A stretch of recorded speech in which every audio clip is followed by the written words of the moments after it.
Bukas na ang klinika sa Istrenta, ang kaagapay ng bawat kapamilya sa pag-aalaga ng sarili at kalusugan. Kung kapos sa budget, hindi makapagpakonsulta, ako ang kakampi nyo, Doc Dennis. Handang tumugon sa inyong mga katanungang medikal.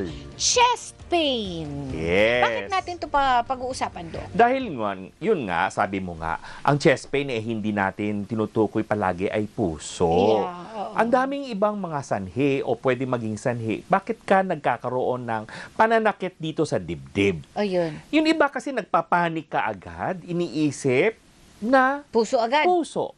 Or minsan naman, binabaliwala kasi hindi raw puso. Okay. So, pwedeng sabihin natin, yung iba, binabaliwala. Okay. Pero seryoso na pala.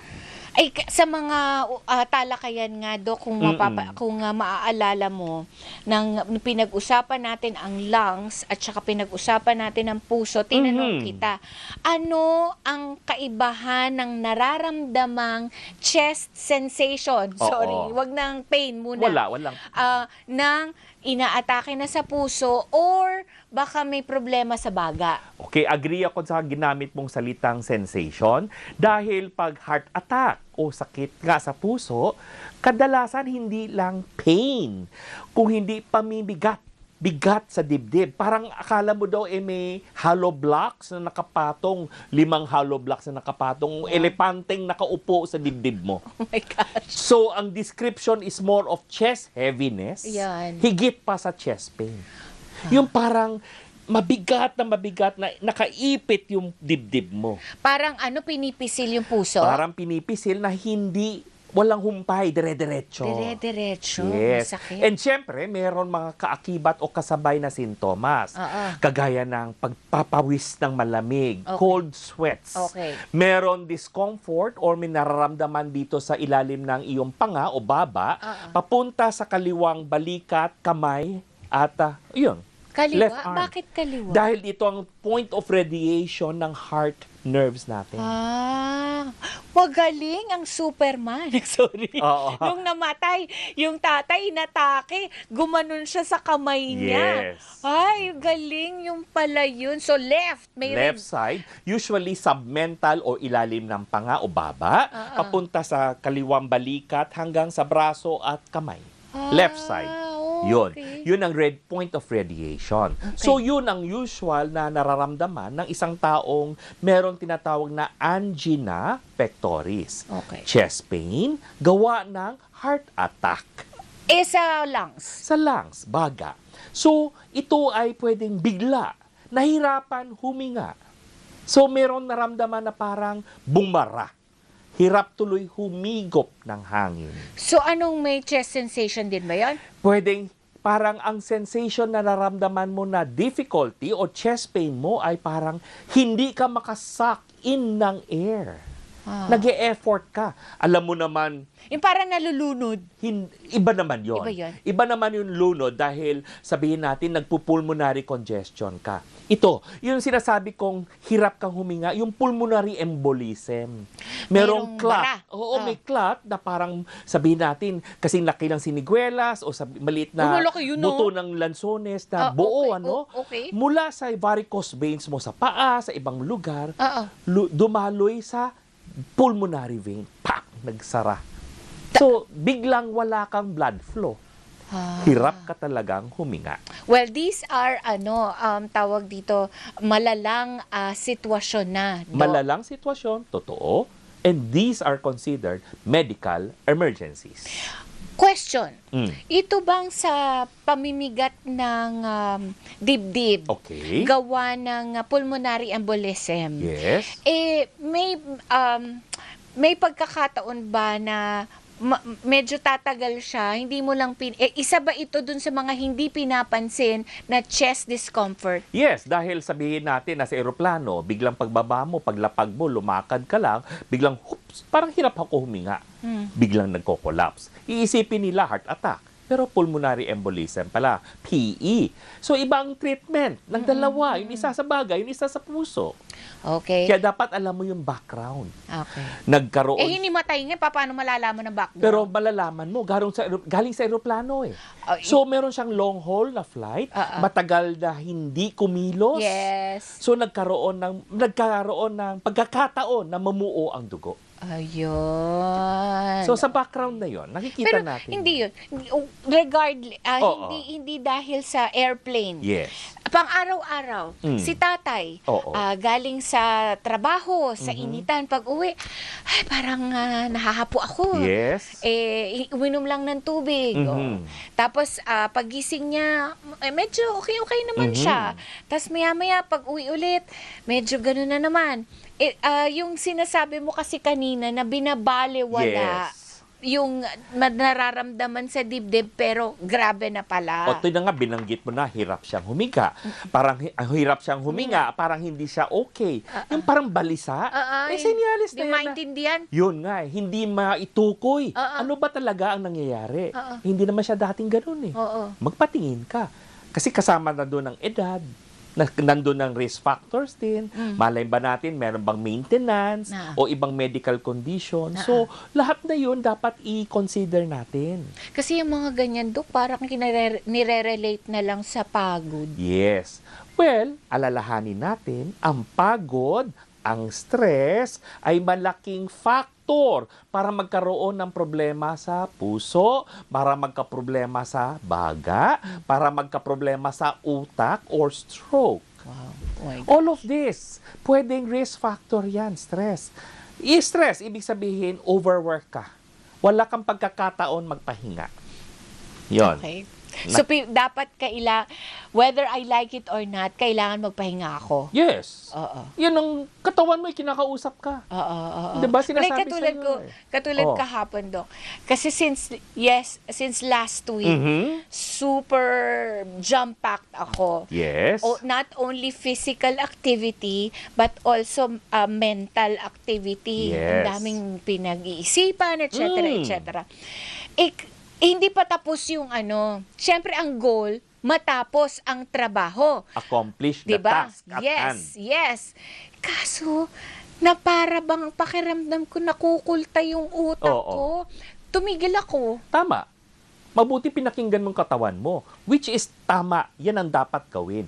Dahil kinakausap ka ng katawan mo. Kaya nga meron tayong tinatawag na sa medicine na signs and symptoms. Ikaw bilang pasyente, nakakaramdam ng sintomas. Kami, mga doktor, nakikita ng mga signs.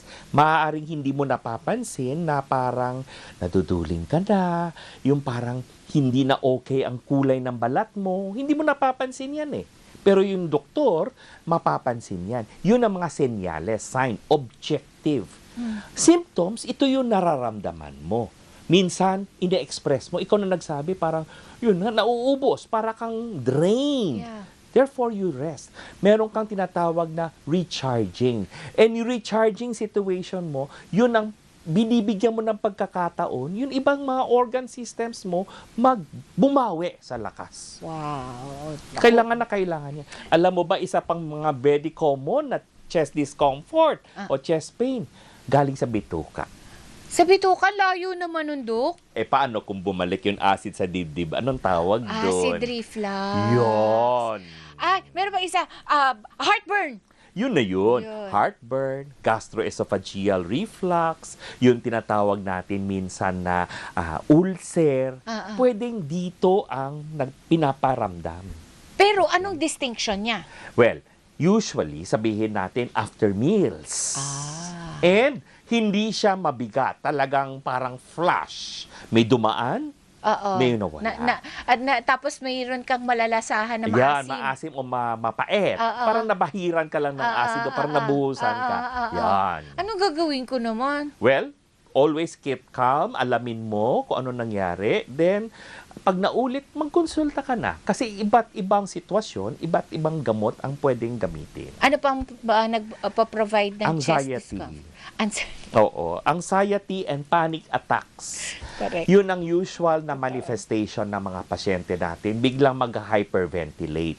Pag nag-hyperventilate, magkakaroon ng alkalosis kasi nawawala yung asido sa respiration. So, nagkakaroon ng muscle contraction. So, pakiramdam nila, nag-heart condition sila. Or meron silang coronary or heart event. Yon. Paano treatment nito? Well, yun ang ikakalma mo siya. Anxiety, stress, So panic. it depends on the person in this case. Yes, we have to look at it from the perspective. Hindi natin pwede sabihin, tigilan mo pagdadrama mo. Hindi okay yon. Dahil, bakit nagkaroon ng anxiety o panic attack? May trigger. Yan, intindihin mo. Of course. Hindi ba? Because many of us, even magulang, sad to say, will say, tigilan mo na anak, hindi dapat ganon. Di ba? We have to face everything. Of That's course. why these are manifesting in our body para lang i-address natin. Pero may binanggit ka kanina, Tita Winnie, pag say, ubo ka ng ubo ng 2 linggo, napagod na itong muscle mo, yung musculoskeletal pain, pwede rin mag-cause ng chest discomfort or pain. Ito yung tinatawag na costochondritis. Osteochondritis.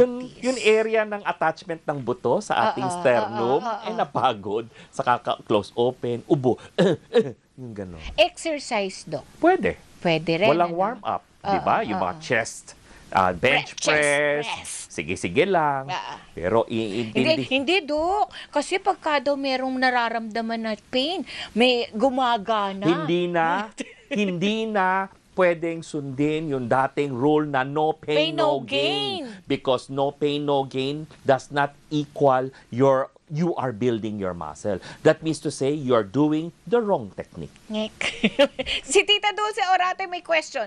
Paano po ma-distinguish? Ito na nga po, nabanggit na po kanina ni Doc, may mga... Ang tanong kasi ni Tita Dulce, yung sa puso at saka sa baga. Yes, ang puso usually talagang chest heaviness yan. Baga, syempre, ano bang function ng baga natin para magpalit Sa ng paghinga. air exchange? So, meron kaakibat na difficulty of breathing o parang effort para humigop ng hangin. Ayan. Meron bang tawag dito, ngayon bang kainitan, Doc, Mhm. may mga nakakaranas kaya ng chest pains? Well, part of the dehydration status, pwedeng okay. magkaroon ng mga discomfort dahil magkakaroon ng problema sa blood pressure, problema sa blood sugar. Lahat ito ay pwedeng magdala ng chest discomfort or chest pain. Yung ano nga yun, Doc, yung heat stroke. Yes, oo. Dahil ang respiration natin is a way of releasing body or decreasing body temperature. Exhaust system to eh. Oo, Di ba? oo. Oh. Pero may red flag, Tita Winnie, Ano ha? red flag? Pag nag-chest pain na tapos nakita mo namumutla o Ano parang nawawala sa sarili, Oo. hospital na. Pwedeng Namumutla, nawawala sa sarili. Yes. Nagkakaroon ng chest pain dahil hindi na maganda ang daloy ng dugo sa sistema. Pallor, paleness, di ba? Tapos difficulty of breathing. Oo. Ito yung mga senyales na, oops, teka, pwede na. Dapat mag-check up ka na. Or, may binanggit ka kanina, si tatay parang balisa and everything. Chest pain or chest discomfort at rest. At rest. At rest. Wala kang ginagawa. Pero masakit ang dibdib mo. Hindi ka pagod, hindi ka nag-effort, pero bigla na lang, hoops, parang mabigat, parang meron akong naramdaman sa dibdib. Ano yun? That is unstable angina. Ibig sabihin, heart attack na hindi kailangan ma-stress o hindi nangyayari sa hindi ka pagod na estado. Hina-heart attack na ako nun? Pwede. Unstable angina. Ibig sabihin, Pero nawawala naman agad-agad. well, of course, pag dire-diretso yan baka ma-deads ka. Kailangan ko ba magpatingin si doktor? Yes, patingin na tayo dahil itong tinatawag na unstable angina. Ibig sabihin, nagkakaroon ako ng chest pain at rest. Yung na parang dumadagundong yung ano. Well, kung dumadagundong, ibig sabihin palpitation. Ito yung conscious awareness ng one's heartbeat. Ibig sabihin, sobrang kumakabog ang dibdib mo. Dahil tumitibok ang puso natin oras-oras, minuminuto. Totoo naman. Pero hindi mo nararamdaman, pero biglang gumagabog ng ganon. Oo. Palpitation or irregular heartbeat. Pag sobrang madalas na yan, papatingin tayo, kailangan na patest, meron tayong ECG, meron tayong 24-hour Holter monitoring. Si Marvin Reyabay. Mm. Ito, nagkaka-chest pain daw pag may problema sa pag-ibig. Is that a figurative lang o it really happens? Well, figuratively and sabihin natin organically because of emotion. So, meron change yan sa iyong cardiac output. It's either you are in despair or you're overwhelmed. Either of both spectrum. Hindi ba? Pag minsan... Is that alarming? Well, if it is going to be bothersome, it is going to be alarming. Ayan. Si Jane, normal po ba na sumakit ang dibdib kahit kinakabahan lang or kahit nag-light exercise lang? Pag nagbubuhat ako barbell, may kirot ng konti, at may quick shortness of breath na parang tinusok ako ng malaking karayom sa dibdib. Wow. Pero ang hirap natin ibigyan ng assessment yan dahil hindi ko alam kung anong kalagayan mo, edad, kalagayan She's ng... in a gym. She works out. Yes. So, Well, an elderly person can work out in the Of gym. course, oo. But hindi ko alam, ikaw ba ay properly cleared? So, may mga gym... or kung meron siyang comorbidity. Yes. Dahil ang mga gym, pag hihingi sa'yo ng clearance yan Oo naman. sa iyong medical practitioner. Oo naman. At sabihin natin, may kirot sa dibdib. Kaya, pwedeng puso, pwedeng muscle, pwedeng hindi ka nag-warm up, Ayan. nag-OA ka, Oo. biglang nag-exert ka ng effort, nagkaroon ng muscle strain.